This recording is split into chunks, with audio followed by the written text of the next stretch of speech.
Live news, खबर तो पक्की है। जब तक हमारा मुद्दा सॉल्व नहीं होगा हम लोग तो साथ रहेंगे ना। जब मुद्दा का शुरुआत हम लोगों ने किया था एकजुट होकर के, तो लड़ करके अंजाम लाने तक हम लोग एक साथ हैं, इसमें कहाँ कोई डाउट है। इसको हटाए, पहले सभी नियोजित शिक्षकों को राज्यकर्मी का दर्जा दे दीजिए। जब आपने घोषणा किया था, जब 5 अगस्त के दिन बैठक हुई थी, उस बैठक में तो कोई इस बात नहीं था। सरकार ने सीधे सीधे कहा था कि राज्यकर्मी का दर्जा देंगे। तो जो महागठबंधन की पार्टियों के साथ बैठक में नीतीश कुमार जी ने कहा, जो गांधी मैदान से अनाउंस किया, वही होना चाहिए। ये बीच में के पाठक कौन होते हैं कि हम सबका नौकरी छीन लेंगे, ऑनलाइन परीक्षा कर देंगे, ये तो बात ही नहीं करी हुई थी। सरकार की तरफ से तो कहा गया था मामूली परीक्षा ली जाएगी। मामूली परीक्षा ये चल रहा है, ऑनलाइन आपने कर दिया, आपने सिलेबस करा रहा है, बीपीएससी वाला सिलेबस कर दिया। आप कह रहे हैं कि सबको अनिवार्य रूप से ट्रांसफर लेना पड़ेगा। क्यों लेना पड़ेगा? ये कोई नियम है? बाकी नौकरी में और शिक्षक की नौकरी में अंतर ना है। जिनका परिवार एक जगह सेटल हो गया है, जिनके 58 साल उम्र हो गई, 2 साल में रिटायर करने वाले हैं, उनको आप करें किसी और जिले में भी विकल्प दीजिए। ये सरासर गलत है, ये सरासर गलत है। सरकार को इसको वापस लेना पड़ेगा। हम लोग तो जो है लगातार ज्ञापन के माध्यम से, आंदोलन के माध्यम से अपनी बात सरकार तक पहुंचाना चाहते हैं। हम नियोजित शिक्षक हैं, हम बच्चों को लगातार 20 साल से सरकारी विद्यालयों में पढ़ा रहे हैं। हम बच्चों को पढ़ाना चाहते हैं, लेकिन यह भी बिहार की सरकार चाहती है कि बिहार का बच्चा जो है वह निरक्षर रहे और साक्षरता का दर जो है नहीं उठ सके।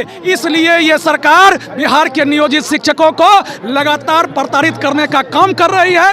ये शिक्षक दक्षता परीक्षा और पात्रता परीक्षा दे करके इनकी बहाली हुई है, तो अब कहते हैं कि फिर से सक्षमता परीक्षा दीजिए। अगर सक्षमता परीक्षा देना ही है तो इस प्रदेश के तमाम आईएएस को भी, आईपीएस को भी, तमाम विभाग के पदाधिकारियों को भी परीक्षा से गुजरना चाहिए। और आलम यह है, इनकी रणनीति को समझना चाहिए। ये जनता के बीच ये भ्रम फैलाना चाहते हैं कि बिहार के शिक्षक सक्षमता परीक्षा नहीं देना चाहते हैं, जबकि सच्चाई ये है कि बिहार के तमाम शिक्षक परीक्षा दे करके ही बहाल हुए हैं। और जिस तरह से फ्रेश अभ्यर्थियों की बहाली बीपीएससी से हो रही है, वही सिलेबस से ये 10 साल 20 साल से नौकरी कर रहे शिक्षकों से भी परीक्षा लेना चाहती है और 3 जिला का ऑप्शन दे करके बेघर करना चाहती है, नौकरी से हटाना चाहती है।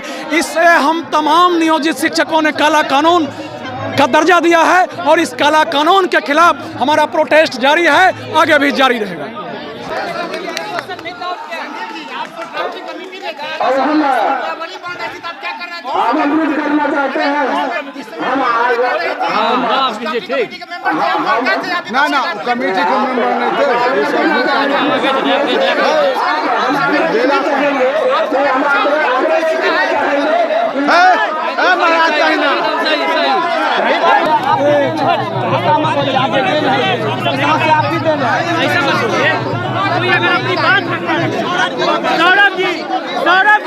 सौरभ जी शिक्षक है, अपना बात रखेगा।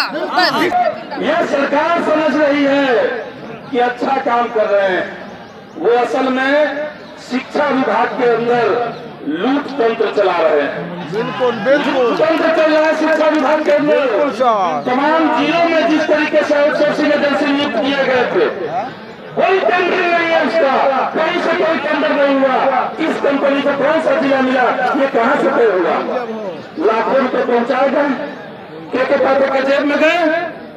उसके बाद हमने देखा कि वहां पे कोई पारदर्शिता नहीं है, बल्कि सब जगह से पैसे की वसूली चल रही है, न तो कोई आरक्षण है। इसलिए आपकी पूरी मांग को उठा करके एक ही मांग में समेटते हुए हमें कहेंगे कि के पाठक को बर्खास्त करे सरकार, उस पर जांच करे और उसके लिए गए जितने लोकतांत्रिक फैसले हैं जिससे शिक्षक समाज जिससे सहमत नहीं है, उन तमाम फैसलों को भी सरकार वापस ले। इस मांग के साथ आज ये आपकी झांकी है और हम आपसे अपील करेंगे कि आने वाले समय में अगर जरूरत पड़े तो इससे भी बहुत बड़ी संख्या में 4 लाख शिक्षक अपने बिहार में है, सरकार की ऐसी की तैसी हो जाएगी। आप लोग कमर कस लीजिए, संघर्ष कीजिए। बिहार के नियोजित शिक्षकों की एकता जिंदाबाद, इनकलाब जिंदाबाद। मान से कर रहे हैं बिना शर्त राज्यकर्मी का दर्जा। जी चाहिए। सक्षमता परीक्षा देने में कोई दिक्कत नहीं है। सक्षमता परीक्षा के आड़ में जो साजिश चल रही है उससे हमको डर है और उससे तकलीफ है जी। साजिश ये है कि उन्होंने जब नियमावली बनाई तो नियमावली में लिखा हुआ था कि जो शिक्षक सक्षमता परीक्षा पास करेंगे वो राज्यकर्मी पाएंगे, जो नहीं करेंगे वो नियोजित ही रह जाएंगे। और नियमावली को जब संसूचित किया गया तब उन्होंने कह दिया नियमावली में कि 3 बार में जो पास नहीं करेंगे उनको उस नौकरी से हटा दिया जाएगा और उसमें जो फेल होगा उसे बाहर करेंगे। हम कहना चाहते हैं चाहे कोई भी ताकत इस फरमान को जारी करे, उस फरमान को हम नहीं मानेंगे। और तो बिहार विधानसभा के लीडर हमारा पूरा भाजपा वाले विधायक दल और हमारा पूरा विपक्ष आज बेल में हम लोग चले गए थे। इसी सवाल को लेकर हम लोग बेल में चले गए थे और हम लोगों ने कहा कि के पाठक को जो पूरे बिहार के शिक्षा व्यवस्था को तोड़ नाश कर दिया है इसको बर्खास्त किया जाए। इस सवाल पर हम लोग बेल में चले गए थे। जब सरकार बात नहीं सुनी, जब हमारी बात नहीं मानी गई तो हम लोगों ने सदन से वॉकआउट कर दिया।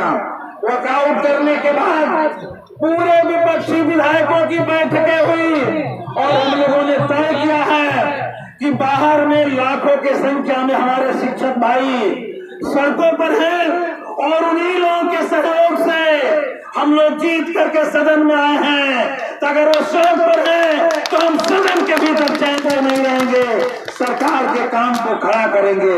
और हमारे एक साथी ने कहा, मैं आपका ज्यादा समय नहीं लेना चाहता, उन्होंने कहा कि ये सरकार जो है हिल रही है। मैं भी आप लोगों को बताना चाहता हूँ कि चाहे जो फरमान जारी कर ले, जो धमकी सरकार दे ले, ये सरकार बहुत ही कमजोर सरकार है। सर बोलिए। कल बाल बाल सरकार बची है, मैं आप लोगों को बताना चाहता हूँ। और अगर कोई कमजोर सरकार हो तो उसको झुका देना सबसे आसान होता है। इसलिए मैं आपको कहना चाहता हूँ कि सरकार जरूर झुकेगी।